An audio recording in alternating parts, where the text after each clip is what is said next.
Thank you, Pramod, and thank you for putting me in the hot seat. Just as a brief introduction, my name is Mahadevan Shankar. I'm an adjunct fellow at the National Maritime Foundation of India, but I'm based down under in Brisbane, about 10,000, 15,000 kilometers away from all of you in Nepal and in India. So, without much ado, I've been given only 10 minutes to speak and then share it with all this wonderful list of speakers. And since many of you must be watching the cricket, Australia seems to be smashing India pretty hard at the Gabba, thanks to all the rains of yesterday not supporting India today. So, and that's pretty important because the sports diplomacy has taken Indo-Pacific trade to another level with a lot of cricket happening in both the continents of Asia and Australia. And the global viewership has crossed a couple of billion, which is generating a lot of dollars, besides a lot of anxiety and stress between 1.4 billion Indians, especially with Australia winning. Now, while I'm talking about cricket, of course, my origins are in India and live in Australia now, so I'm going to be a bit biased in my conversation over there. So pardon me for that, but I'll try and see how much justice I can do in this short time. Last month, month before, I was making a presentation at the National Maritime Foundation event, again called the Indo-Pacific Regional Conference. At that event, I spoke predominantly about critical minerals and the supply chain across the Indo-Pacific. Now, when we say Indo-Pacific, like Admiral Chauhan, who was supposed to chair this meeting and has pretty much thrown me on the top of the Himalayas to run the session, he has very emphatically mentioned that Indo-Pacific is not a strategy, it's a geographical construct. So with that background, what has happened in the past 5 to 10 years is everybody is talking about the massive volumes of trade that is ongoing, as well as what will happen in the rest of the 21st century on this massive belt of maritime domain called the Indo and Pacific. Of course, we all know it's the global commons. The oceans are all common, but given different names. And Nepal fits in pretty well. And the reason I say Nepal fits in well is the entire theme of this conference is from Sagar to Sagar, where the first Sagar is with double A. It refers to the oceans. And the other Sagar is the Mount Everest, which is Sagar Matha. Now, my little understanding from involvement in think tanks in the past 5, 6 years is Nepal and Tibet are the third pole on this planet. The amount of frozen ice and glaciers and water that is stored in the third pole pretty much determines what happens in the Indo-Pacific. Why? I'll explain very simply. When the Himalayas during summer or other times melt, they flow eastwards, they go into the Yangtze River, which takes care of the entire China. It also flows down into Southeast Asia, and all of those ASEAN countries enjoy a lot of agricultural activity thanks to water flowing from Tibet and Nepal from the third pole. That water also takes like a chicken neck hook along northeast India and it comes into Bangladesh and flows into the Bay of Bengal. Then on the westwards, it flows into what used to be called the Indus River, the Indus Valley civilization of many thousand years ago. And then it takes another left hook and it becomes the Ganges and it flows again into North India and takes care of the basins down south. So the third pole pretty much controls what's happening in the whole of Asia and into the Indo-Pacific region. Now, why this is relevant is because if you see on the west of the Indo-Pacific, you have the African continent, you have Australia in the middle out here, and then you have the Pacific Ocean and Latin America. If you take this whole global south, they are pretty much holding massive amount of critical minerals and other resources, which is going to be feeding the 8 billion population on this planet and also taking care of future technologies. So coming back to critical minerals, you have graphite, cobalt, nickel, lithium, copper, gold. All these are pretty much determining how we communicate with each other. The Zoom technology using fantastic tablets and phones and smartphones. Everything happens through space-based communications nowadays. In the earlier session, that's why I threw the question about cybersecurity and cyber attacks.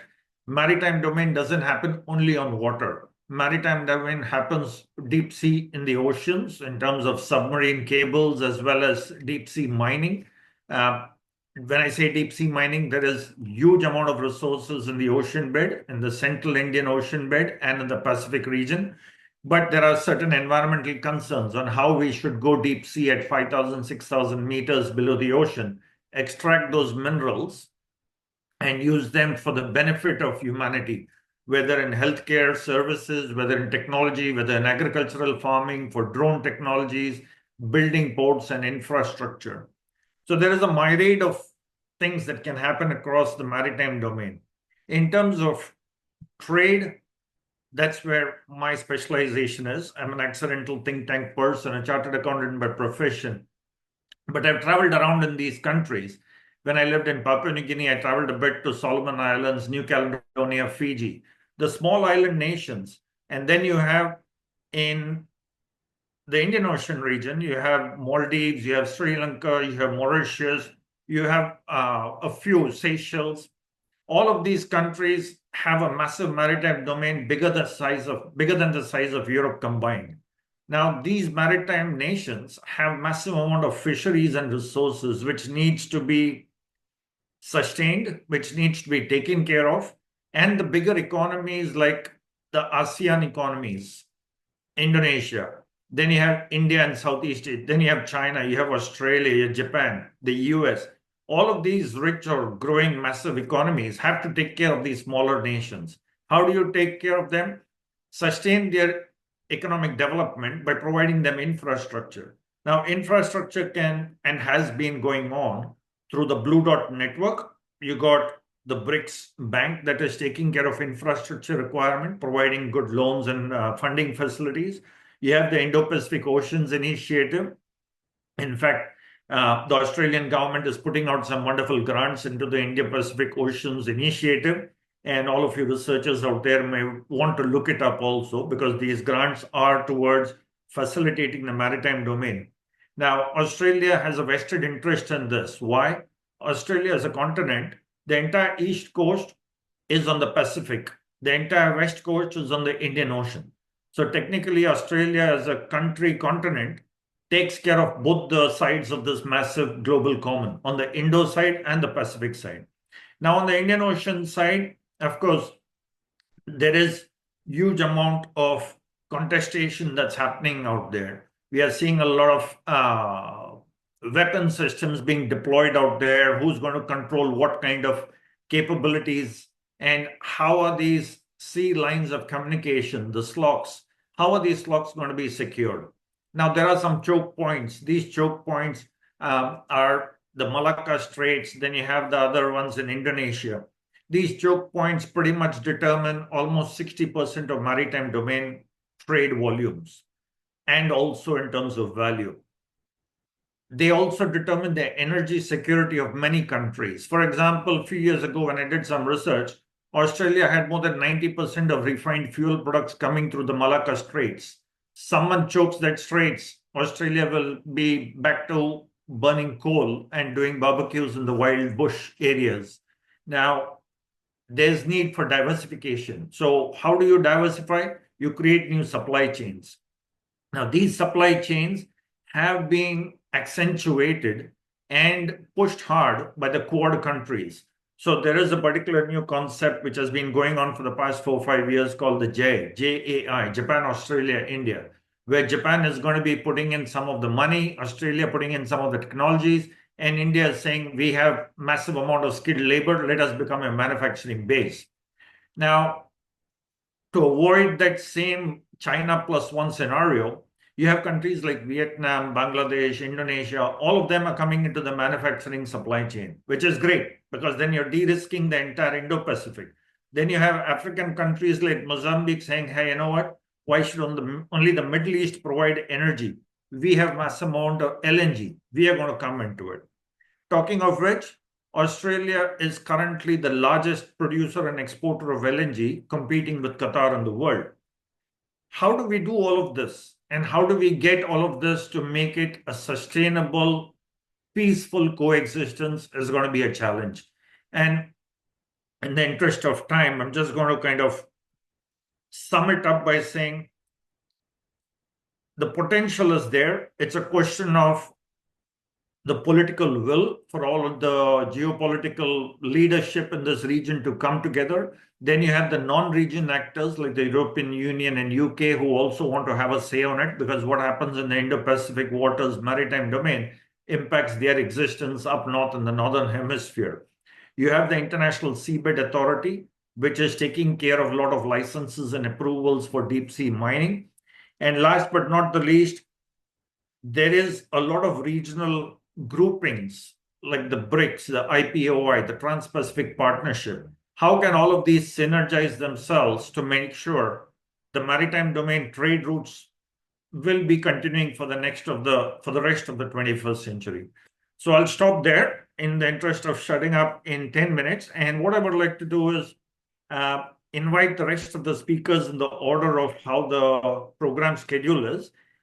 We'll stick to the 10 minutes timing, and pardon me if I jump in while you're speaking to interrupt you at the 10-minute slot, and then we'll save some time for the Q&A. So over to you, Dr. Daisuke Kawai from Japan. I would welcome you to take the floor and present yourself.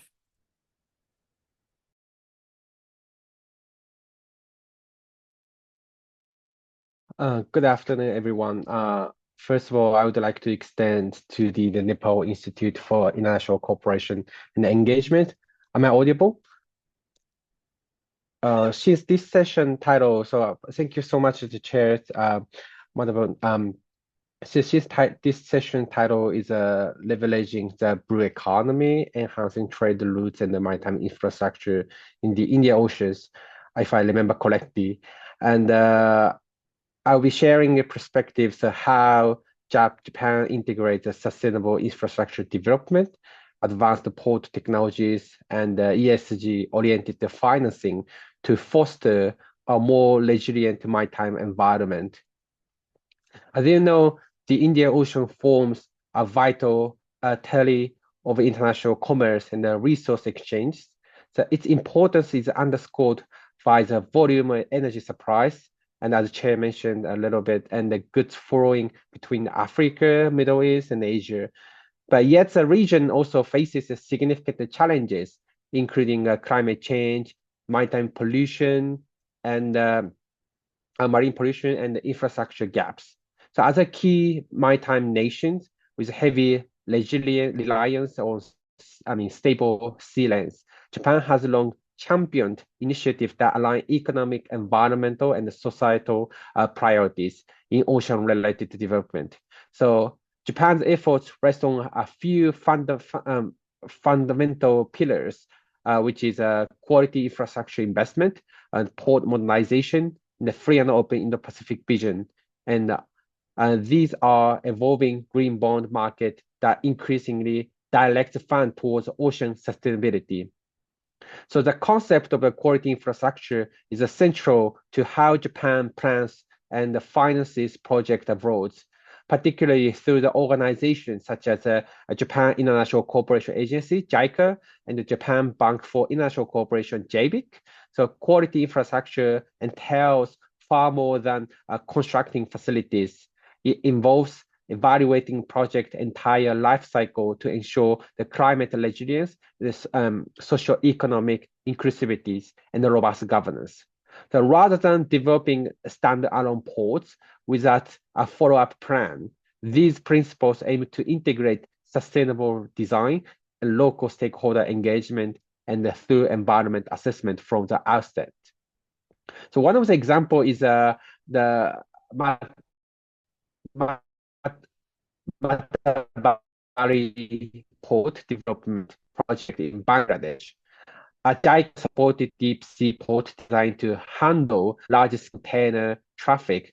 Its location ties closely to the power plant project that is projected to deliver a sustainable share of electricity to the capital Dhaka. By combining maritime logistics with the regional energy supply, the plant mitigates the local power shortfalls while improving trade capacity. So another example is Indonesia's Palembang port, co-financed through the public-private partnership, PPP, in which Japanese entities help ensure transparent bidding and balanced risk allocation. These infrastructure projects illustrate how focusing on the quality aspect, life cycle cost management, skill transfer, and environment safeguards can lead to sustainable outcome. Turning inward, Japan's own domestic ports provide a look at the cutting-edge maritime technology, which might be adapted to Indian Ocean ports as well. Yokohama Port in Japan, near Tokyo, under the Port 2030 initiative, employs artificial intelligence and automation to streamline container operations from self-driving cargo vehicles to remote controlled cranes. By analyzing real-time data, Yokohama aims to reduce logistical bottlenecks and lower labor burdens and enhance on-site safety.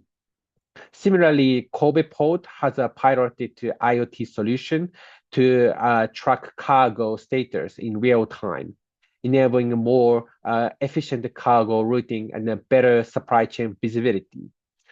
So these are not merely technological experiments. They show how the digitization can reduce costs, increase throughput, and improve environmental performance by curbing idle times and lowering emissions. So while operating conditions in Indian Ocean nations may differ, the underlying logic and the software-driven solution remain adaptable. Japan's broader maritime engagement also unfolds under the Free and Open Indo-Pacific framework on FOIP. So launched to promote the transparent governance, open sea lanes, and collaborative capacity building. The FOIP recognizes that maritime infrastructure not only drives trade, but also underpins security. Japan works with partners countries on programs like a Coast Guard training, disaster management, and sustainable fisheries. So this multi-faced approach broadens the benefits of a port development beyond pure economic, encouraging stability and inclusivity. So FOIP also promotes synergies rather than direct rivalry with initiatives led by other regional powers, emphasizing a multilateral metaphors to Indian Oceans as a collective commons. A key area of emerging relevance is ESG investment, so where Japan's financial sector has been actively channeling capital into green and blue bonds. According to recent data, the green bond in assurance in Japan reached the record highs in 2023 and 2024 with various actors, from utility companies to shipping firms, and tapping capital markets to fund climate-aligned projects. So commercial shipping giants, for instance, have used the green bond proceeds to develop LNG-fueled vessels, advanced bauxite water treatment, and low-emission operations. So utilities like Hokkaido Electric Power and Kyushu Electric Power have mobilized bond proceeds for offshore wind project and hydropower facility upgrades. These initiatives not only help reduce carbon footprints, but also support ocean-friendly technologies. The Japanese government has introduced a guideline on the green and the sustainability-linked bonds to standardize reporting, boost transparency, and build investors' confidence in the integrity of these financing mechanisms. A subset of this financing is dedicated to the Blue Project. Notably, Maruha Nichiro, which is a Japanese company, issued one of Japan's first blue bonds, and dedicating funds to marine conservation and sustainable fisheries. So this development responds to urgent need to address plastic pollution, coral reef degradation, and overfishing. As the Indian Ocean states grapple with a similar marine threat, expanded to access to the ESG financing that targets ocean protection could help them preserve fishery and safeguard the marine tourism and strengthen resilience against the climate change. So lastly, it's worth emphasizing that maritime infrastructure must serve people living along the coast as well as JICA project strive to cultivate local ownership through the stakeholder dialogues and community engagement. The workers learn skill sets and the local business gain momentum through the improved logistics or direct investment in port operations. So if carefully planned, so new ports can become hubs for other industries such as fishing, tourism, and agriculture, aligning well with the blue economy model that many nations hope to foster. So in conclusion, the Indian Ocean stands at the crossroads where accelerating trade demands meet ecological pressures and developmental inequalities. So Japan's perspective focuses on a quality-driven investment, advanced port innovation, and the green bond financing tools that embed marine protection into architecture of infrastructure expansion.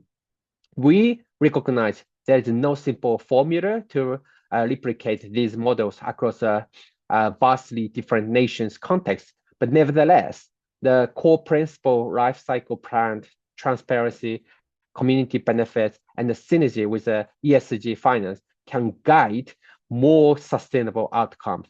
So thank you very much for listening, and I hope this presentation can be helpful for the discussion. Thank you. Thanks, Dr. Kawai. That was fantastic. I think you touched on a few key areas on port facility, JICA funding, especially the use of artificial intelligence. So I think we'll come back to that on the Q&A. There are some thoughts and I'm sure questions will pop up. May I invite Dr. Shanawez Hossain, please, to take the floor and present your wonderful thoughts. Thank you. Thank you. Thank you, Honorable Chair of the session. Am I audible? Thank you. Let me to share my PPT. I want to use some PPT.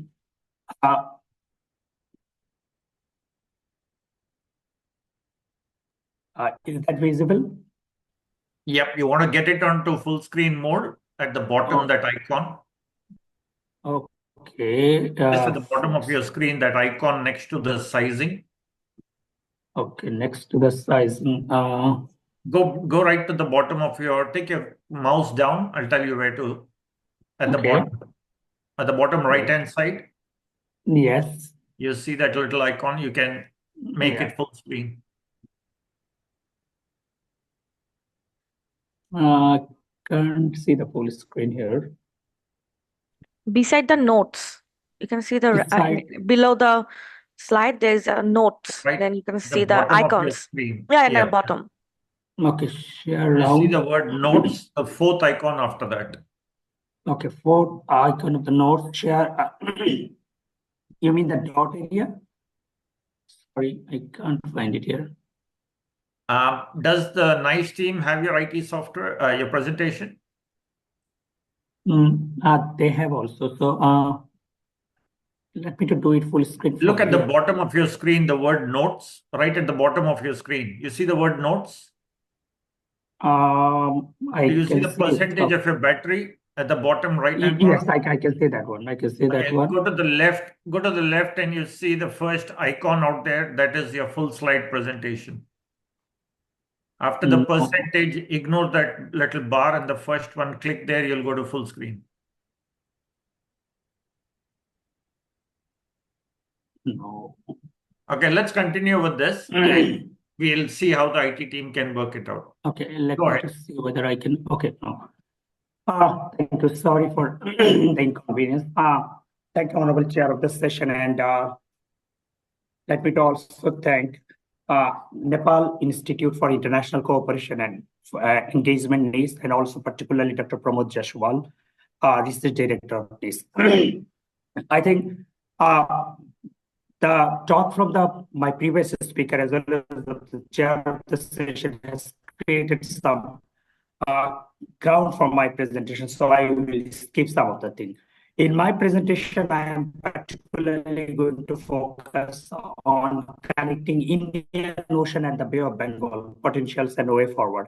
As you've already seen some of the things, so my focus will be mostly on session already said some of the potential for the countries here. So I want to show some of the things already talked. So basically the content will be, I will first give a brief introduction of the Indian Ocean and Bay of Bengal, which most of us know, and then I'll discuss what is the opportunity of liberalizing blue economy, both the Indian Ocean and also in the Bay of Bengal region, and potential for connectivity. Finally, I will focus, as I said, mostly on Bay of Bengal, and with some way forward, I'll finish my presentation. Okay. As we know, the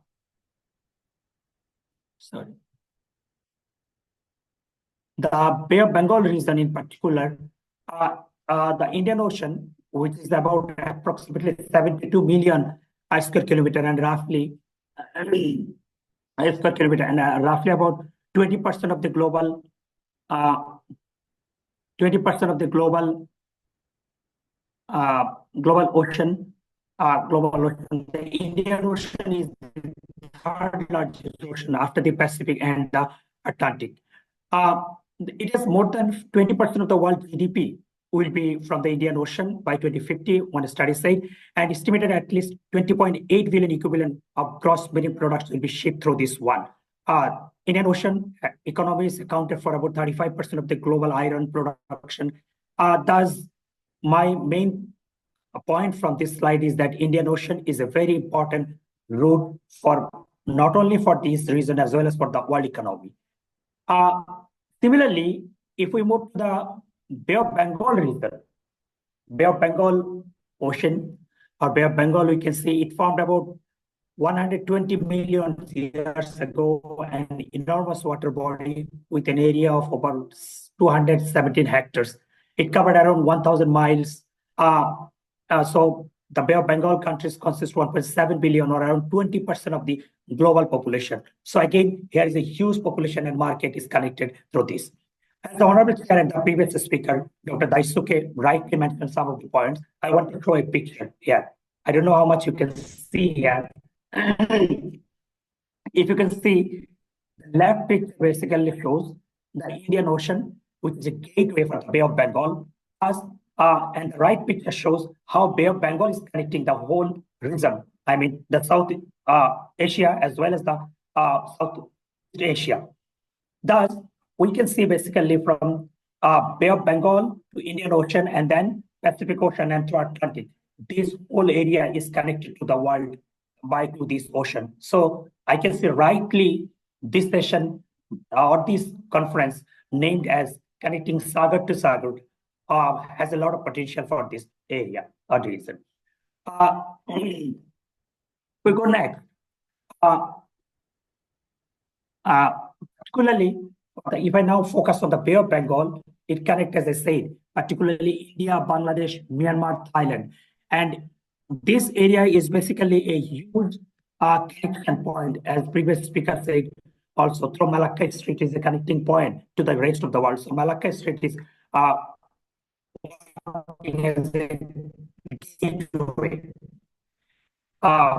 connecting this area to the rest of the world. And particularly for not only Southeast Asian region, if we see the China, Korea, Japan, this figure we can see most of their energy links starting, which comes from Middle East, India, Saudi Arabia, comes through Hormuz Canal to then goes to Malacca Strait, Bay of Bengal, and thus ultimately is going to the Korea, Japan, this area. So for Asian economy, this Bay of Bengal region is playing a very important role. This picture shows that. So what happening for this importance? My previous speaker rightly said we can see a lot of ports and a lot of special economic zones are created throughout this region. As he mentioned rightly, the Borah port in Bangladesh is also very important. And also he mentioned about the Mahadevan. Right now, I'm staying very close to the Borah port here. So I can see a lot of economic activities here is particularly going through this connectivity area. And also in Mahadevan area in Bangladesh context. So that's other port, as you can see from starting from Sri Lankan port to Colombo, Hambantota, Chennai, all over the region, this area is connected all to this economy, and special economic zones of this area is created, particularly focusing the economic activities and the blue economy opportunity of this region. So basically, as I mentioned, this area is also a bigger part of Bangladesh, China, Myanmar, and Indian economic corridor as a part of. So all these economic activities that are focusing throughout, focused based on this importance of this area. So as early mentioned, particularly if I focus now, these two sea connects basically East Asia, Southeast Asia, South Asia, Pacific, and the global connectivity for all these countries. What are the potential of this connectivity? I think the Honorable Chair rightly pointed out some of the importance of this area. For example, it is one of the world's biggest marine ecosystems. The Earth has 64 large marine ecosystems, and Bay of Bengal is one of them. It contains expansive forest cover, waterways, coral reefs, estuaries, deltas, and serve as a breeding ground for numerous animals and fish species. Marine animals like whales, yellowfin tuna, marlin, and other species also found here. The famous Irrawaddy dolphin, which is found in Irrawaddy River of Myanmar, also found is in this water area. It is also a very highly profitable fisheries sector we can see for this area. Then this fisheries sector is contributing hugely to the economy of this region. For example, from only one single fish, that is hilsha, contributes about 1% of the GDP of Bangladesh. And overall, fisheries sector contributes around 4% of the GDP of Bangladesh. So we can understand the importance of this region for Bangladesh. Beside economic reason, the marine ecosystem is also playing important role for this one. However, as Dr. Daisuke rightly pointed out, there are a lot of challenges also in this region, particularly for fisheries. I can say there are a lot of overexploitation, inefficient fisheries management, and lack of contribution, lack of policy cohesion among the countries of this region. Also, we can see this important rivers of India and Bangladesh flow into the Bay of Bengal. For example, River Ganga, which originates from the Gamut Mountains and enters Bangladesh, where it is known as Padma, drains into the Bay of Bengal after joining the Meghna River. Thus, this bay basically contains a lot of important rivers, starting from, as I said, it also contains Ganga, Hooghly, and other rivers. Brahmaputra also goes from this area and ultimately goes to Bay of Bengal, entering the name as the name of Yamuna from Bangladesh. So there are a lot of opportunities for hydrocarbon resources. I think some are mentioned by the speaker of this session. He said that it has a significant petroleum and natural gas reserve in this area, Bay of Bengal regions. The abundance of hydrocarbon resources is also here. The famous Ratnadeep Island is rich in valuable stones like amartys, rubies, sapphires, topaz, and others. Valuable minerals also found in this region.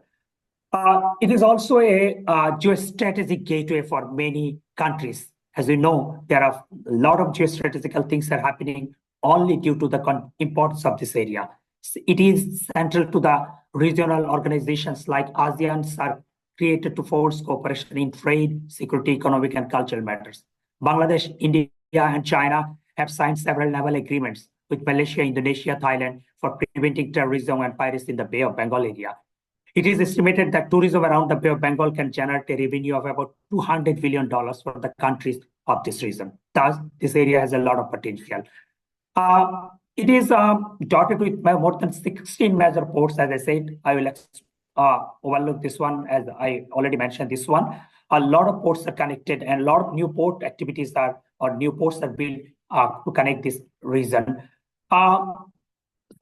I think the previous speaker also said that there are a lot of challenges and opportunities, including competition for resources as well as the geostrategic resource. So what should be the way forward in this dynamic and always ever-changing geographic region?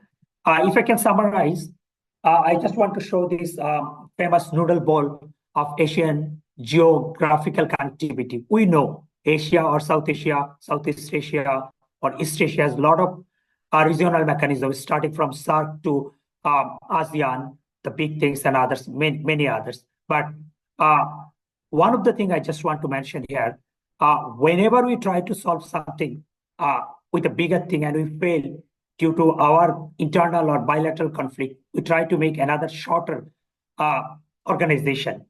As a result, we ultimately fail to bigger prospect from our connectivity in the Bay of Bengal. So I think if this area wants to gain something big, they have to think about the bigger connectivity of this region as a whole, going beyond political and geopolitical and other interests. So finally, what should be the final thoughts and way forward? I want to just summarize saying with that, countries need to come together in collaboration to assist in mutual growth, which has immense potential in the Bay of Bengal. And as I say, for this reason, for these things, countries should have to have a greater political will and have to come beyond bilateral conflict. Bilateral conflict should be kept aside of greater interest of the region. The growth should include economic, diplomatic, energy, and other crucial angles. Right now, unfortunately, we see in many cases countries are focusing very small things, keeping aside these big interests. Uniquely given the ongoing energy crisis, shared battles would make it easier for all nations. If they share that we are fighting all the common thing that is energy for the whole region, then it will help them to go beyond other shorter things like religious and other conflict. Maritime resources of Bay of Bengal needs to be explored and utilized collaboratively and equitably. And finally, I will say the tensions to be reduced by increased engagement, cooperation, and not by competition. And only by that we can think of a connecting region to region, which through the Sagar to Sagar connectivity. And with this thought, I want to finish my presentation and thank you all for listening. Thank you very much. Thank you, Dr. Hossain. That was pretty interesting presentation. Besides the initial IT glitch, and you emphasized quite a bit on the energy supply routes and the importance of energy overall in the region. I like that closing statement: more cooperation and less competition and less contestation will make it. I think maybe once this is over, I'll try to see how I can get your noodle bowl diagram, because that was a pretty juicy, delicious noodle bowl that you had over there. It was pretty representative of what's happening in the Indo-Pacific. Okay, I'll stop over there. I would like to invite Dr. Ulupi Borah, and if you could, I'll try and stick to the time. I just gave Dr. Hossain a bit extra time because of the initial glitch, but Dr. Borah, floor is yours, please. Welcome. Thank you, sir. And thank you, Dr. Pramod, for giving this opportunity. So my topic, I'll be speaking on India-Japan Maritime Partnership, a vision for connectivity, security, and resilience. Actually, Dr. Daisuke has mentioned most of the parts, also Dr. Hossain, but anyway, I'll try to continue with my parts now. So in the introduction, I have just tried to give a brief background of why Japan and India actually are trying to collaborate in this aspect. If we see Japan, Japan is a maritime nation which has one of the most extensive jurisdictional waters. And we have seen that in the last 1.5 decades, maybe, the country in the Indo-Pacific which is undergoing immense shifts in its security policies, it's Japan. So Japan is also trying to, shift from a defensive defense system to an offensive one, which is a pacifist constitution, trying to reinterpret Article 9 and the security legislation passing in 2015. So whatever, at the same time, India is also initiating and going through a phase of shift to an extent. We are focusing on strategic autonomy, and we are also we do not want to be aligned, or we do not believe in any kind of alliance, although we are part of multilateral and unilateral initiatives. And at the same time, we also want to enhance our defense modernization. So going back to a common platform, both the countries have their own reasons and they have their own objectives to collaborate in this aspect, that is maritime domain, and especially when we talk about connectivity and infrastructure. So why are we interested? Why does both the countries are interested in this? Why are we dependent on this domain, or say like the sea lanes of communication? So obviously, it is the trade part is the most important thing. 90% of Japan's oil imports to the Indian Ocean, and 92% of crude oil passing to South China Sea. While we talk about India, 95% by volume and 70% by value of India's trade relies on this maritime routes. 85% of India's crude oil imports transit through the Strait of Hormuz. So obviously securing these sea lanes of communications become extremely important because any instability will have an adverse impact in our economy. Second thing is how is maritime connectivity related to supply chain resilience, actually? If we talk about Japan, there has been tensions with China. And of course, Japan is trying to prioritize India and ASEAN as key investment destinations. And obviously, leveraging a robust maritime connectivity is very significant, is the need of the hour. And if we talk about very critical products of Japan, especially like semiconductors, storage batteries, then they rely on secure maritime routes for diversified sourcing and for a supply chain. Now, therefore, we need a joint collaborative effort from both the parties so that our objectives, our trade objectives, our economy remains stable. Now, when talking about Japan, Japan's vision for connectivity is a part of Japan's free and open Indo-Pacific vision. And they obviously this vision for connectivity focuses on development of ports, logistics, infrastructure, etc. And when late Prime Minister Shinzo Abe visited India in 2015, we came up with something called Japan and India Vision 2025. Here also, we mostly focus on promoting free and open Indo-Pacific, with maritime connectivity being one of the most important aspects. And of course, synergy between India's active policy and Japan's partnership for quality infrastructure. One very important agreement between India and Japan in terms of logistics, we cannot leave India-Japan Acquisition and Cross-Servicing Agreement, that is ACSA. ACSA came into being in 2020, and this is mostly reciprocal access to logistics, food, fuel, etc. At the same time, we also have access to Japanese bases. Say like Japan has imprints in Djibouti, and of course we have our facilities in Andaman and Nicobar Islands. So if required, the two countries can have access to this to their bases. Like India can have an access to Djibouti, Japan can also use our facilities in Andaman and Nicobar Islands. Now, while talking about in Japan, India, we are always discussing about Japanese Maritime Self-Defense Force, Indian Navy. But what is the role of Coast Guard? I believe that the role of Coast Guard is also immense here, because recently in the year 2023, Indian Coast Guard actively participated in this 19th Heads of Asian Coast Guard Agencies meeting. And this is also a Japanese-led initiative, mostly to promote connectivity, collaboration among the Asian Coast Guards, and it's focused on mostly maritime law enforcement, safety, environmental protection, etc. Now, the two Coast Guards have also recently, with the 2+2 dialogue, which happened in 2024 August month, both the Coast Guards, India and Japan, they tried to initiate a MOC for again better connectivity, better infrastructural development, and progress of both the parties in the maritime domain.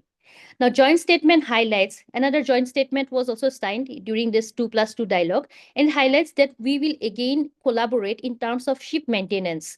And that will happen in India. Especially, we'll support Japan's MSDF operations in the Indian Oceans and Japan's anti-piracy deployment of the coast of Somalia. Now, we can take the example of India's role in terms of combating piracy with an example incident which happened in 1999 when this stolen Japanese ship Alonder Rainbow was identified by the Coast Guard near Sri Lanka. But later, the ship was found in Arabian Sea because it was handed over to the Indian Navy, and Indian Navy mission was initiated under UNCLOS clause number 3 with the initiative of our former Foreign Minister Jaswant Singh. So this definitely demonstrates how India's capability to combat piracy and how we have upheld international maritime law. And this strengthened India's global standing and showcased the importance of maritime cooperation. Now, India-Japan cooperation in Bay of Bengal, Dr. Hossain has spoken most of the things. I would not want to include that. But another initiative is IPOI, Indo-Pacific Ocean Initiative. This is also was launched in 2019 by our Prime Minister Narendra Modi. It has 7 pillars. I won't discuss all the 7 pillars, but the 7th pillar, which is trade, connectivity, and maritime transport, is being led by Japan and US. And under this 7th pillar, Japan has focused on enhancing port infrastructure, shipping networks, maritime trade, and most of these aspects have been already discussed by the previous speakers, especially the LNG infrastructure in Sri Lanka, where the three countries, India, Japan, and Sri Lanka, they have invested at least $250 million in terms of LNG import terminal. Then 2019, India, Japan, and Sri Lanka again entered into a trilateral MOC regarding the Colombo port. And India, Japan we have also tried to encourage Japan contributed to pipelines and electrification projects in Myanmar. India also fostered infrastructure development under its Act East policy. Now, road infrastructure in Bangladesh also is a project which both the countries have supported, with Japan International Cooperation Agency, ZICA, being one of them, which has fostered connectivity between northeastern region of India and the Bay of Bengal. And we have financed, especially in the Motorbari port project. Now, we have had projects, we have our objectives, we have our plans, but the question arises, how far these initiatives have been successful, or what are the challenges we are facing? Of course, if we look at Sri Lanka, we know what they have been through, the economic constraints, the financial aspect. So Sri Lanka's progress have not been that much the way it has been expected, and Sri Lanka's economic difficulties affected its capacity to basically support the large-scale infrastructure projects. Now, while talking about the 2021 military coup in Myanmar has also disrupted this project timeline. Then again, in Bangladesh, of course, land acquisition, and that is an issue, because securing necessary land for this infrastructure also is important, but that has again delayed. So these are certain challenges. Now, another aspect very important while discussing about maritime domain is maritime domain awareness. So maritime domain awareness is all understanding the activities happening in the maritime domain. It involves gathering information, sharing data, etc. Now, in 2023, the Quad Summit, we came up with something called Indo-Pacific Maritime Domain Awareness. And in the year 2024, the recent Quad Summit, it was extended to Indian Ocean region as well. Now, here, I believe that technology plays a significant role here. Technology is an enabler here when we talk about IPMDA, because technology helps in combating IUU fishing or dark shipping or piracy, whatever we talk about. Advanced technology helps to a lot of extent. If we talk about technology, of course, we can speak about satellite-based tracking, where we utilize commercial satellite services to improve the vessel identification, or provide faster, wider maritime intelligence.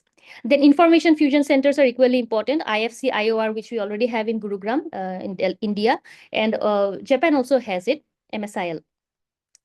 Now, but another very important the aspect here is the UNICORN, which is known as Unified Complex Radio Antenna, which is very important as a technology to enhance maritime domain awareness. And India and Japan recently signed this memorandum of implementation, where we are going to collaborate. And this is one of the first time that co-development. Borah, if you can wrap up in the next 60 seconds, please. Okay, sure. So, three other speakers left, so thank you. Okay. So, okay. And then, but there has been roadblocks, of course, in this aspect. I would just quickly finish the challenges. Data sharing and sovereignty concerns have been there. There has been technological gaps between both the countries. Then there has been geopolitical sensitivities also. Maybe funding is an issue. And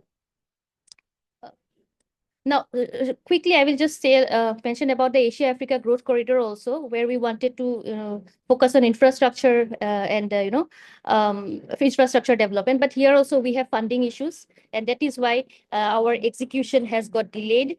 Then another aspect is lack of technology transfer between the two countries. As Japan is dependent on US military hardware, so technology transfer to a third country becomes difficult. And our regional focus also mismatches, because India is mostly focusing on the Indian Ocean region, while Japan focusing on East China Sea and South China Sea. Then, however, what I would like to say that the way forward, or what comprehensive insight would be, that both the countries need to enhance the finance mechanisms, and that too on an equal footing. It is not that Japan invests more, we invest less, or we invest more, or Japan invests less. We have to be on an equal footing. We need to have access to advanced technology and expertise. Especially, we could focus on underwater platforms, underwater surveillance systems, robotic solution, this kind of cutting-edge technologies. And also, we could diversify import partners. We mostly focus on look up to US, we look up to Israel, France, Russia when it comes to import of defense equipment. At the same time, Japan looks towards US. But why not we focus on each other and in terms of technology or equipment transfer or co-development or co-production? I would like to conclude by saying that we have a lot of potential to collaborate, and we have enhanced coordination. We could enhance coordination under platform like Quad and can unlock untapped opportunities, ensuring sustainable and impactful collaboration. Thank you. Thanks, Dr. Borah. I think you touched on some key issues. I'll come to that in the Q&A, depending on how much time we have. The road connectivity, some rail connectivity, and the ports, terminals, those are pretty critical infrastructure that facilitate a lot of trade. Mrittika Guha Sarkar, she's somewhere up in the Northern Hemisphere, I believe, in America. The floor is yours. Please do justice in your 10 minutes. Thank you. Thank you so much. And good afternoon, and it's a good morning here. But then thank you so much for having me. Thank you so much, Dr. Pramod and Mr. Mahadevan. So I'm really grateful for the speakers previously who have talked a lot about the Indian Ocean. And Mr. Mahadevan, you were talking about the importance of the Indian Ocean in terms of trade and the energy movements that happen. Even the previous speakers talked about. What I would want to focus on is the importance for the Indian Ocean, for especially India, how the Indian Ocean is not just a trade artery, it is a backbone of its economic ambitions, a stage for geopolitical competition, and a theater for addressing sustainability challenges. This brings me today to my focus of the presentation, which is how transforming India's ports into green sustainable hubs can align India's trade goals with its climate commitments, while bolstering its geopolitical positioning in the Indian Ocean. Thus, green ports are not just an environmental necessity, they are a strategic imperative. Now, what exactly are green ports and how do they work? A green port is defined as one that integrates sustainability at every stage of operation, reducing the environmental impact while maximizing efficiency. So I would break this down into 4 key features quickly. Renewable energy integration. Green ports rely on renewable energy sources like solar, wind, and tidal power. For example, the port of Rotterdam has successfully integrated wind and solar farms to generate 50 megawatts annually, reducing its dependence on fossil fuels and cutting emissions by 20% since 2018. In India, a similar model could be replicated throughout various ports. Another feature is the shore power and electrification. A key feature of green ports is the electrification of berthing facilities. Ships docked at ports can connect to the local electricity grid instead of running their diesel engines. Smart automation. Green ports utilize Internet of Things enabled sensors and AI systems to optimize energy usage, monitor emissions, and predict maintenance needs. These technologies reduce operational inefficiencies and ensure that ports remain competitive and sustainable. And lastly, circular waste management. Advanced waste treatment systems recycle ballast water and industrial waste, minimizing pollution and conserving resources. For instance, the Port of Los Angeles recycles over 80% of its waste, setting a global benchmark. Now, why green ports are vital for India? The importance of green ports is multidimensional, spanning economic, environmental, and geopolitical concerns. In the economic context, India's port handle 95% of its trade volume and 70% of its trade value. However, inefficiencies in logistics raise India's trade costs to 13 to 14% of GDP, compared to the global average of 8 to 10%, according to World Bank. Green ports, with their advanced technologies, renewable energy integration, and streamlined operations, can significantly reduce these costs. For instance, by adopting electrified cranes, renewable energy, and automation, ports like the Jawaharlal Nehru Port Trust could reduce operational costs while improving the output.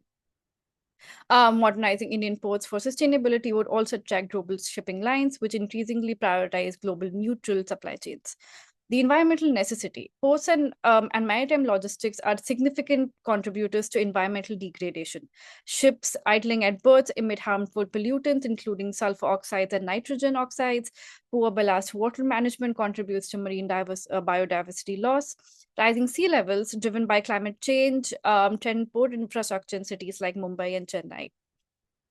And lastly, the geopolitical considerations. India positions in the Indian Ocean is also under pressure.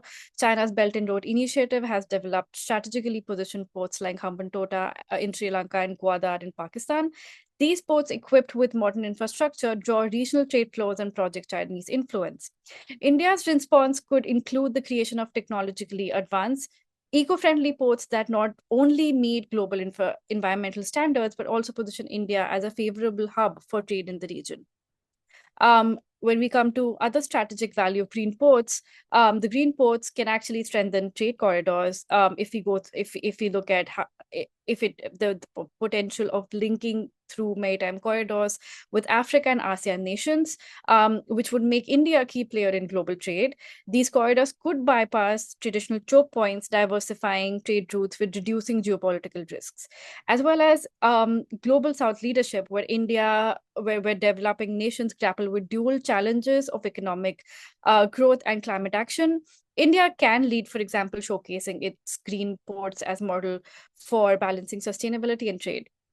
Now, when you focus on India's current gaps in progress in terms of the green port, what's the progress in it? India's Sagarmala program, launched in 2015, has laid a strong foundation for modernizing the country's maritime infrastructure. With 120 billion allocated across 474 projects, the program aims to transform India's ports into globally competitive trade hubs. It has focused on reducing logistics costs, improving connectivity, and integrating ports with industrial corridors. However, while the program has achieved significant progress in operational efficiency, it falls short in addressing the sustainability and environmental challenges that threatens the long-term viability of India's. Sorry to interrupt you there. I'm just messaging offline. In the interest of time, I'm going to cut you down to a couple of minutes more, because we have a couple of more speakers and their time also. I'll have to curtail it. There is something happening on the Zoom session. So if you can try to wrap it up in the next 2-3 minutes. Thanks. Okay, absolutely. I just have one more slide, sort of. So the key achievements include the enhanced connectivity for the Sagar-Mala program, the industrial corridor, which has reduced transit times for manufacturing exports, enhancing the region's competitiveness, the pilot renewable energy projects, which, as I was talking about, the Jawaharlal Nehru Port Trust, which has implemented a 2.5 megawatt solar power plant, and the Adani Mundra Port, which is piloting LNG powered systems. But there are also key gaps in sustainability, which would be the reliance on fossil fuels. Majority of the Indian ports still rely heavily on diesel-powered equipment and fossil fuel-based power grids. The absence of shore power infrastructure, electrification of berthing facilities is a critical component of green port development. And berthed ships continue to rely on these diesel engines, contributing significantly to local air pollution and GHG emissions. Fragmented policy frameworks. This is important, where Sagar-Mala emphasizes modernization. It lacks a cohesive sustainability strategy. There is no unified policy mandating renewable energy adoption, emissions monitoring, or waste management systems across ports, leaving these initiatives to the discretion of individual operators. And the investment shortfalls, transitioning to green ports requiring significant capital investment, estimated to around 50 billion over the next decade. Current investments focus primarily on physical infrastructure rather than sustainable technologies.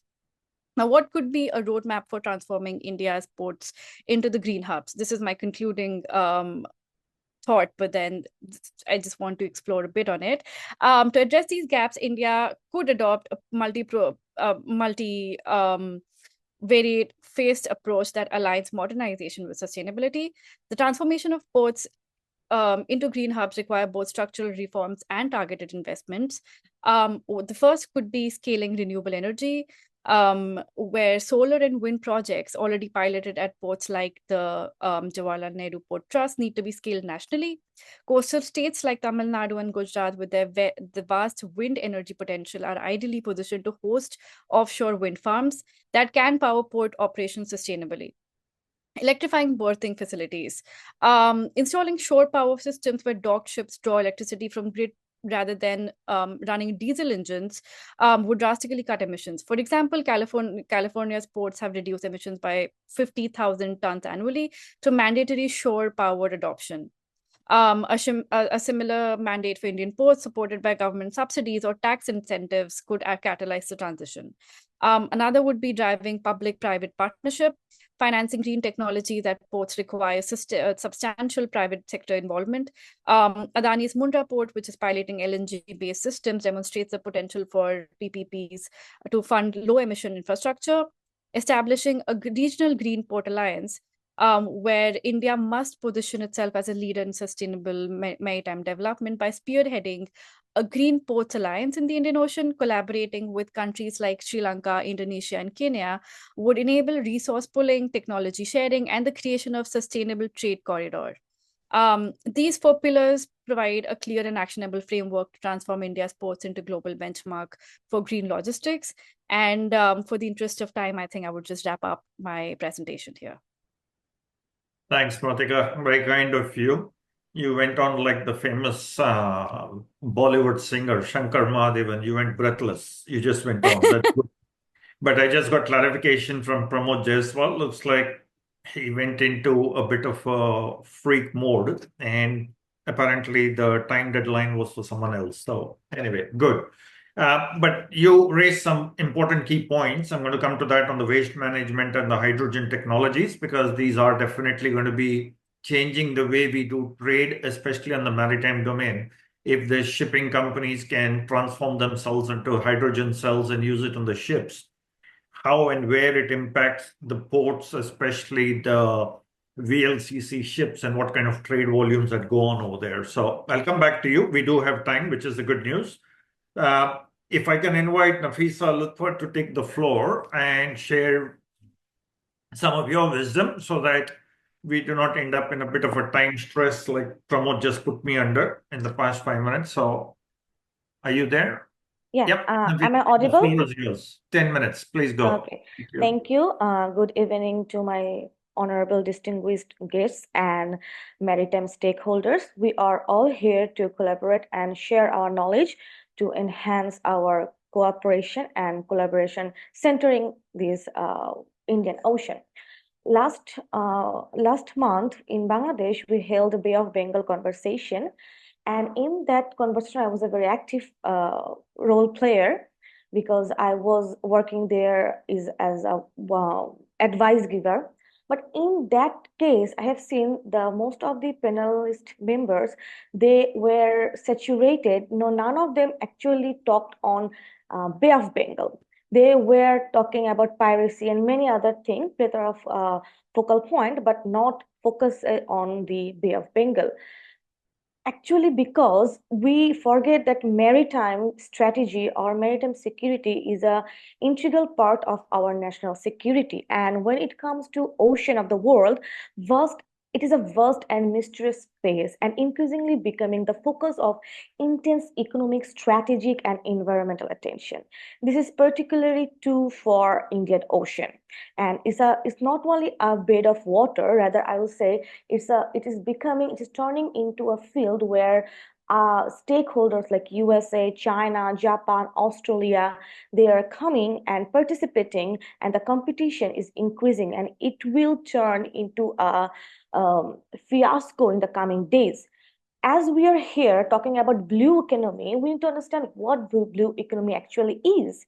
The concept came from Gunter Paul from his book named Blue Economy, 10 Years, 100 Innovations, and 100 Million Jobs. So what was the main aim of blue economy? It was to make the waterbeds sustainable, to put some ideas that will bring sustainability in these area. But what we are actually sharing, what we're thinking and seeing, that it is becoming more and more area of conundrums, tussle, and matter of distrust, because we have our big brother India here, and India is inviting USA, and China is another regional hegemon here. So the whole situation here, if you see, is turning into a place where you cannot put something, you can go for collaboration or cooperation so much easily. And coming back to what is blue economy, it's an ocean system to we are talking about ecosystem health, the ecosystem health of ocean.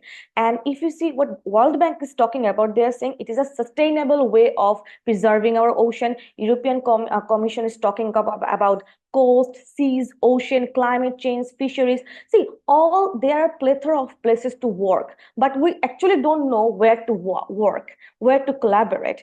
And Indian Ocean is the mother of three choke points, if I say Strait of Malacca, Balvi Mandib, and also we can say Suez Canal, because Suez Canal is connecting Atlantic with Indian Ocean. So it is a place where 2.5 billion people are living and are connected. And it has 80% of global shipment. So what we actually are doing, we are pulling out our interest from this area, but actually we are doing nothing to preserve the area, I can say. And if I say the two main points we are here to talk about is enhance the trade route. India is trying its best to enhance the trade route, because we have seen under Modi regime and when Trump was in power, they both collaborated to bring a change, drastic change in Indian Ocean. And we have seen the term Indo-Pacific was also introduced during Trump era. But see, whatever policies came under this fallacy in the Pacific or Indian Ocean are very short term. From my point of view, even Quad is also a short term idea. Let's talk about SEATO. It was established in 1954, right, when Cold War was happening. Are we talking about SEATO now? But at that time, SEATO was a very strategic partnership led by USA, right? So now USA doesn't need SEATO, so SEATO is dying. Quad or any partnership in surrounding Indian Ocean will also die when USA doesn't need them anymore. So USA will leave us, but we have Indian Ocean is our neighborhood. So what we are doing, we are depending on India or USA or the partnership between India and USA. For example, I can say TPP, right? It's a phonics partnership where 12 Pacific Rim countries came together under the invitation of USA, right? And in 2016, USA left. Then these 11 countries with Australia, they created CPTPP in 2018. But see, these 11 countries, when 11 people sit together, they have their different ideas. One will say, I like pastries, and another will say, no, I like to follow gluten-free diet, right? So these 11 countries, when it comes to nations, the self-interest and national interest and self-help becomes so much evidential that they don't actually cooperate. It's a very time-consuming thing to cooperate. So when time passes, after a certain time, the enthusiasm for cooperation dies. So who is our leader here? So whom we actually are trying to follow?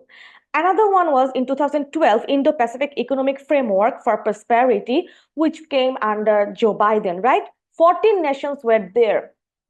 The outcome, they had promised a plethora of sustainable things. They'll take these policies, they will use AI, they will solve the problems regarding fisheries, piracy, but the outcome was very limited. And even today, the outcome is very limited, which puts us in a position that I must say that we have to initiate our own cooperation. That can be a bilateral cooperation or multilateral cooperation. But we have to set our own narrative. For example, India has their narrative of Indian Ocean from 5,000 years. You have seen they had their their narrative is 5,000 years old. They have their dockyard in from their Harappan civilization. So they have their narrative. They have mandala system, though mandala was given by Kautilya based on land, but they are implementing in ocean, in bed, and that is why they have introduced sagar, they have introduced mosam, and IONS, IORA. All these are some ideas, creative ideas that India has introduced to control the area, right? And even Panikkar, I can deny Panikkar has given the idea of nuggets, which was much more earlier when China gave the implemented the idea of string of pearls. Right? So India has their own narrative, but the smaller countries in South Asia, or I can say Indian Ocean, the smaller countries which are in the rim region of Indian Ocean, they don't have their narrative. It is maybe because we are dependent on someone's narrative, or it is because we don't have the capacity or capability to think creatively to make our own narrative. And coming to the enhancing the trade routes, we can also talk about CPEC and its investment in Gadwal port. Pakistan came forward for the investment, and China helped it, right? This investment highlights the need for balanced investment. Why India is very much anxious about CPEC or Gadwal port, because it is the only port in that region. So the investment from China was not much balanced, and over dependence on one port made India thoughtful about it, that what India is actually doing, right? And it is called Nafisa, balance sorry of to power. interrupt you. I am Yes. actually engrossed in your conversation, but if I'll give you another 16 minutes to try and wrap it up. Okay. Yeah, I actually I was in a verge of wrapping it up. So the second point was maritime infrastructure. If we need to develop the maritime infrastructure, we can talk about Tanzania and Kenya. They have many things to offer. See, these two countries, Tanzania and Kenya, are also Indian Ocean countries. They have their exit to Indian Ocean, but we don't talk about these small countries. But they have many things to offer to world economy, right? And you can say there is a project named Lamu Port South Sudan Ethiopia Transport Corridor, where their main aim is to connect landlocked countries with the sea, with the ocean. So Nepal's a landlocked country, right? But we cannot you can give it a feeling that you are left out. You are not invited. If we can invite these small nations, whether they are landlocked or they have an exit to ocean, only then we can actually implement a brotherhood concerning Indian Ocean. And if, in conclusion, I must say, USA is trying to improve the idea free and open Indo-Pacific or Indian Ocean. We all should warmly welcome it, but we are forgetting that what we are doing to make it a sustainable project or make the ocean sustainable. For that, we should forget our self-interest, and we should foster collaboration to fight against piracy, pollution, climate change. That means I'm talking about non-traditional security threats, and we have to attract investment, not only bilateral investment, but also public and private investments. And last but not the least, that is innovation. We have to encourage innovation concerning this area. We have to enhance the supply chain and welcome transparency. And as AI is a new fashion, we have to also input AI here and use it in a best way so that we can secure the space and make it our home. Thank you. Thanks a lot. That was pretty interesting what you were saying, and I was taking a few notes over there. I think at a macro level, you were trying to say that all these regional groupings that are happening, because they are short-term by nature, they are more political groupings. And as the center of gravity keeps moving globally, depending on which economy is becoming more powerful, these groupings tend to either fall off the radar or they just don't take off. And I think now at 21st century being the Asian century, there is a lot of gravity moving out here, but everyone wants to be part of it in the so-called Indo-Pacific region. Although this has been the domain, that ocean floor has been the domain for a lot. So I'll come back to quite a few of your points that you raised. If I can invite Mahesh Ganguly and Mohammad Haji Raza from the MMAJ Academy of International Studies. I'm not sure which one of you is presenting, but I got a list which says there are two of you. So please go ahead. The floor is yours. Yes, sir. Sir, our topic of presentation is Sorry, the Mahesh, channel. can I request your camera? Is it deliberately upside down to give us a twist, or is No, it? sir. Oh, okay. I was going to spin my laptop upside down. I thought my camera flipped. Just check if your camera can be made 180 degrees upside. So we are checking it, sir. Sorry about that, guys. Bit of a technical glitch, but my neck will get twisted if I try to look at him in that angle.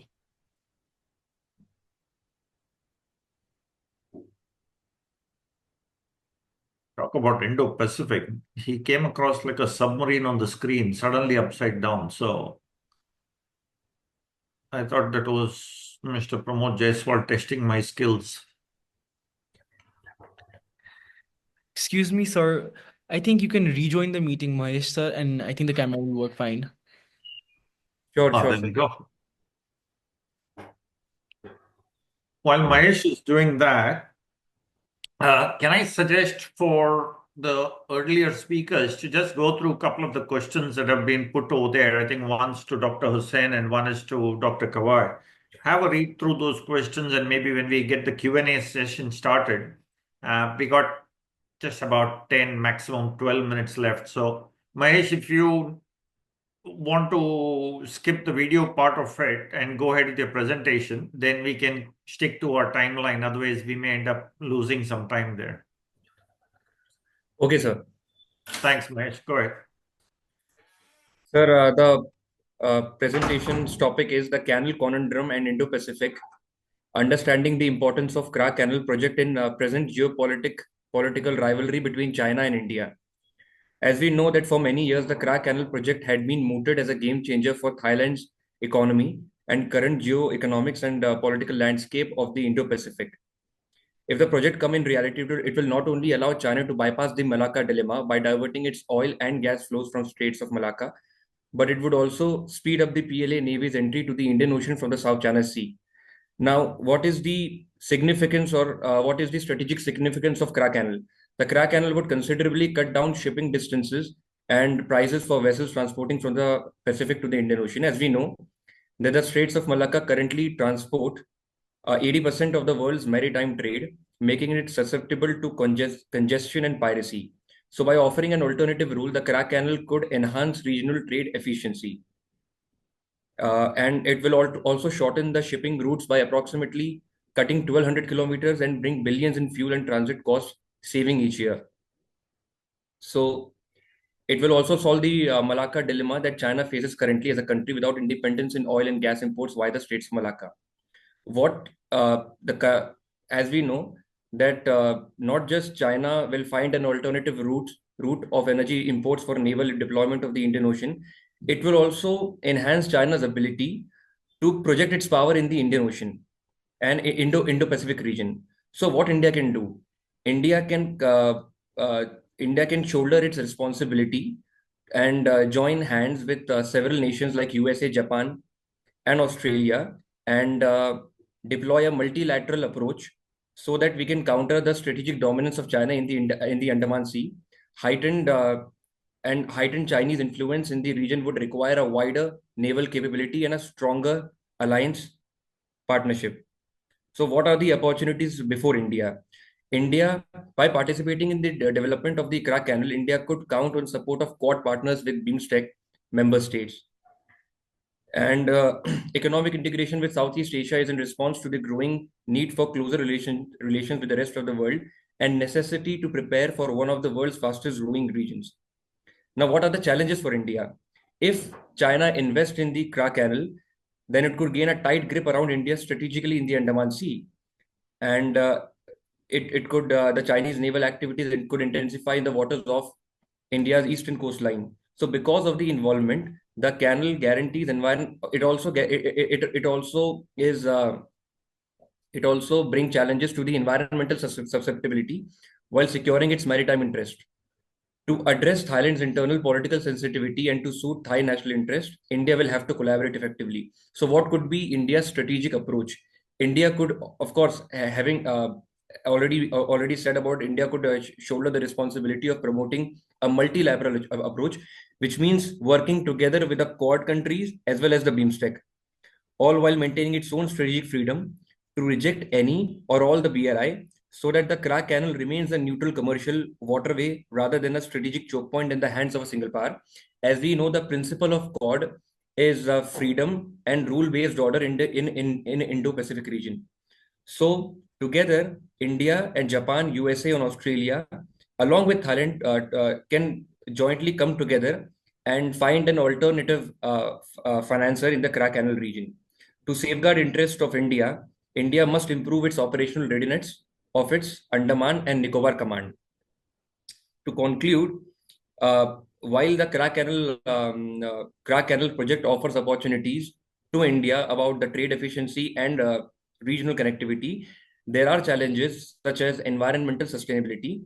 There are challenges like political sensitivity and strategic interests as well.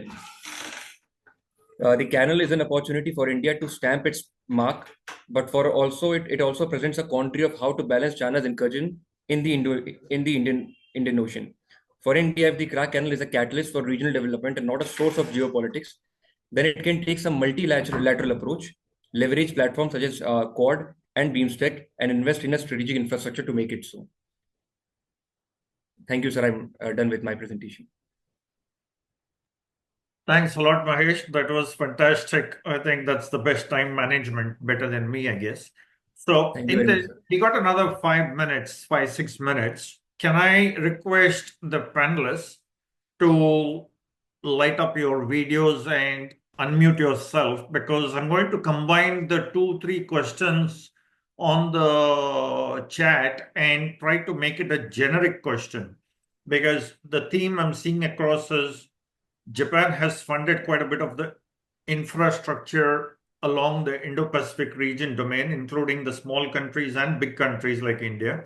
And this is facilitating significant amount of trade in energy, in renewable sector, as well as in commodity. Like Bangladesh has become one of the big global hubs for garment exports. Like India became the vaccine capital of the world. Bangladesh is pretty much becoming the garment hub also. Sri Lanka is getting its own capabilities. So can I ask a generic question for each speaker to just try and do justice in 60 to 70 seconds?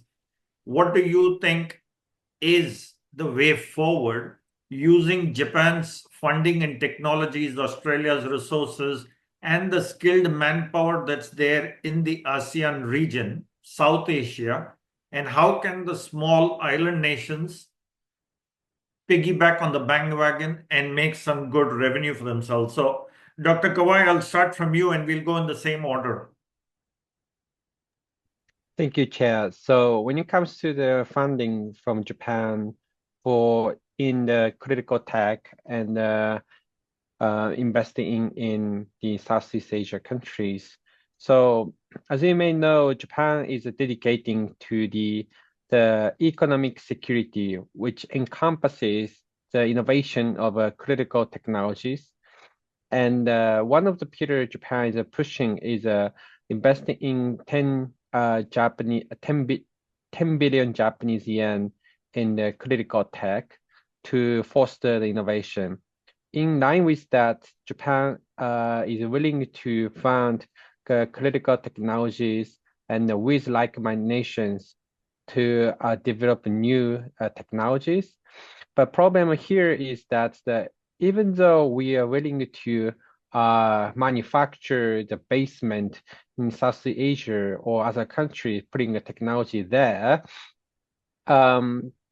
the urgent issue is how can we protect from leaking these technologies which Japan put. So if we can make any assurance from the countries which we going to manufacture or set up the basement, I think the Japanese government is happy to provide the funding for tech and for basement manufacturing. Thank you. Okay, that's wonderful. I think IPP copyrights is one of the key concerns, as with any other manufacturing. Dr. Hossain, are you available?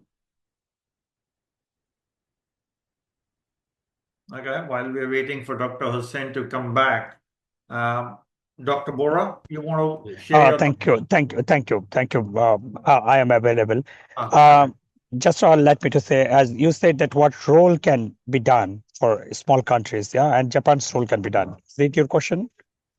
Yep, go ahead. Okay. So I think for Bangladesh case, the first thing is that the challenge Bangladesh is facing, that Bangladesh is in kind of in a geopolitical trap, I will say, in one hand. And for Bangladesh, the most important thing is that try to get infrastructure investment for this kind of blue economy development, particularly not depending on one country, rather depending on multiple countries. We have seen such a tension situation in here when we saw that investment from particular countries in increasing in Bangladesh. Bangladesh was trying to kind of balance by taking from multiple countries. Again, Bangladesh was in challenge.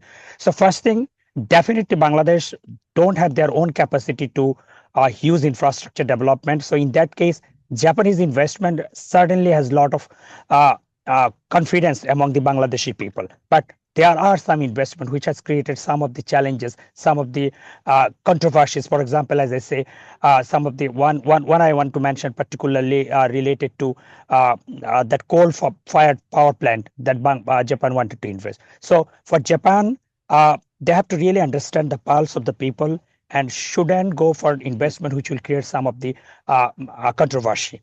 That is the thing. Other way, I think Bangladesh will have to Bangladesh will have to understand very, very clearly that not controversy with any other country, rather try to focus as much as possible mutual gain and mutual respect for each other, and try to have a good relation with all the neighboring country, going beyond politics. That's what very important. Thank you. Thanks, Dr. Hossain.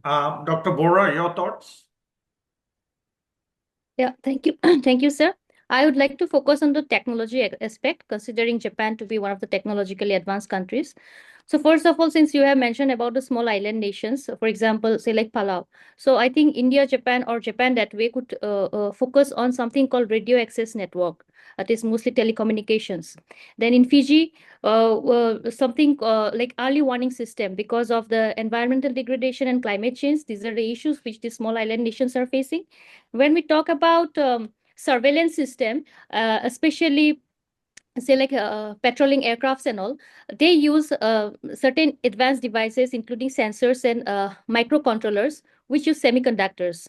So Japan is one of the countries which is known for its semiconductor manufacturing, especially since 1980s, although later it declined to an extent, but now it is pumping a lot of money into it. So for especially in terms of semiconductor materials, today 56% share Japan has at the global market. So this is one of the aspects which we can look into. Another thing is underwater surveillance system, which I have already mentioned in my slide, and say like robotics, then UGVs and underwater platforms we can focus on.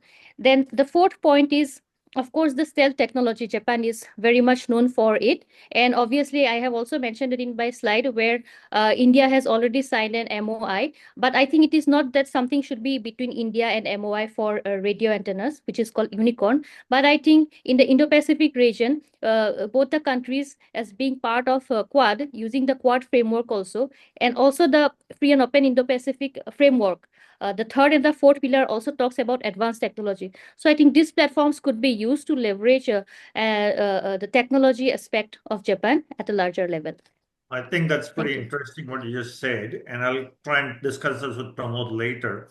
that particular technology, how can the small island nations benefit, especially with maritime surveillance, early warning systems, and preparing themselves for HADR activities while they become the shipping routes? Thanks for that. Pretty good insights. And I think Major General Ashok Kumar is keeping you very busy at St. Joe's with so much of technologies. Nafisa, Yes, Lutfa, would thank you. you like to share your thoughts, please? Sorry, did you ask me? Sorry, just muffled, the voice muffled a bit. Sorry, Mrittika, you go ahead. Sorry, I jumped the line. Yep, go ahead. Oh, so okay. No, I mean, Take a breath. thank you so much.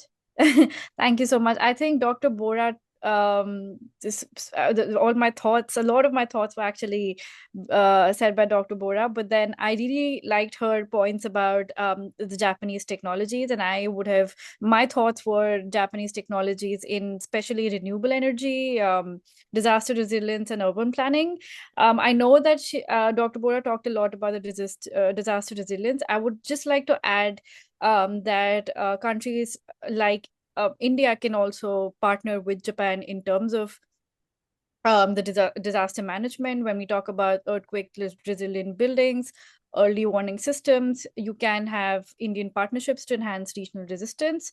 When you talk about renewable energy, Japan's advanced solar and wind technologies can help small states transition to sustainable energy systems.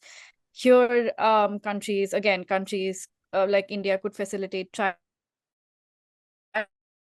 bilateral collaborations where technology support renewable energy adoptions in I states just like. interrupt there. My question was not so much specific to Japanese technologies, but how can Japanese technologies integrate along with others? Like Australia has a lot of the rare earth metals that come out also, and they are also used in it. So how can the wider Indo-Pacific, rather than focusing on India and Japan, how can the wider Indo-Pacific, right from Latin America across to ASEAN and the African countries? So just try to see if you can put something on the macro. So I think I would have just kind of say that especially in the renewable energy bit, you can have initiatives or partnerships like the Quad or bigger Indo-Pacific partnerships, which play can an look. important role. Yes, in terms of the renewable energy bit, and especially the reason I said Japan because it has solar and wind technology, that I'm sure there are other countries in the Indo-Pacific also which can collaborate to ensure that smaller states who don't have that facility can get can utilize those technologies, and especially smaller states like Bhutan, Nepal, and Maldives. Thanks a lot. I wish we had some more time, but I'm going to cut you there. But some stage we have to have a longer conversation on these, especially the circular economy and waste to energy. Nafisa, Lutfa, would you like to share your thoughts, please, to wrap it up? Japan is a middle power from my point of view. That means Yeah. it's a country which is not a superpower or a great power, but it plays a significant role in world order. And the most important thing that Japan holds, that it can influence some power. Like it can influence USA and it can also influence China, and it has the ability to influence the smaller countries as well, because it is a bridge builder. They have that aura. They can build a bridge between different nations. So Japan, from my perspective, it's a trustworthy country. And if they invest in smaller countries, I think smaller countries will accept it will welcome it warm-heartedly, because whatever Japan has done for the world order after World War II actually has claimed the idea of transparency, trustworthiness, and as well as eco-friendly. So, and there are some controversies as well while we came with eco-friendly, but most of them were not hurting any sustainability of the world order. So, or the environment was not hurting the soul of environment. So I can say that their projects are more environment friendly, and that is why we have seen that in South Asia or in Southeast Asian countries, they have accepted the funding from JICA. And on the other hand, Japan is very advanced in perspective of their technology. And we have seen Taiwan was the hub of semiconductors, and that is why we always see that USA threats China concerning Taiwan. But if USA can actually shift this production to Japan, then I think Japan will gain more power to become a fascinating nation to help the smaller countries. And for Japan, I have one concerning thing, that is, though we are claiming Japan as a very warm country and we welcome their help, but in case of Quad, we have seen that Japan holds a grudge and doesn't want to invite South Korea, because South Korea is trying to enter Quad as a nation, but Japan is building a wall against I'm it. going to cut you there, Dr. Nafisa. We won't go into the politics of Japan and Korea over there, but more in the interest of time, because I'm getting some reminders on WhatsApp and I'm watching my phone over here. So I'm going to cut over there, and really thanks a lot to you, Dr. Kawai, Dr. Hossain, Borah, obviously Mrittika, you did fantastic, and Mahesh, Ganguly. I personally have learned quite a bit from this. Unfortunately, because of the time constraint, there's only so much we can pack into our 10-minute slides and presentation. So apologies, I wasn't being rude. I was given a deadline and I'm getting some messages to cut it off, because the next session, it has a domino effect also. And thanks a lot to everybody for your questions, and thanks a lot to the Nepal Institute for hosting us. Look forward to some more wonderful sessions today and tomorrow.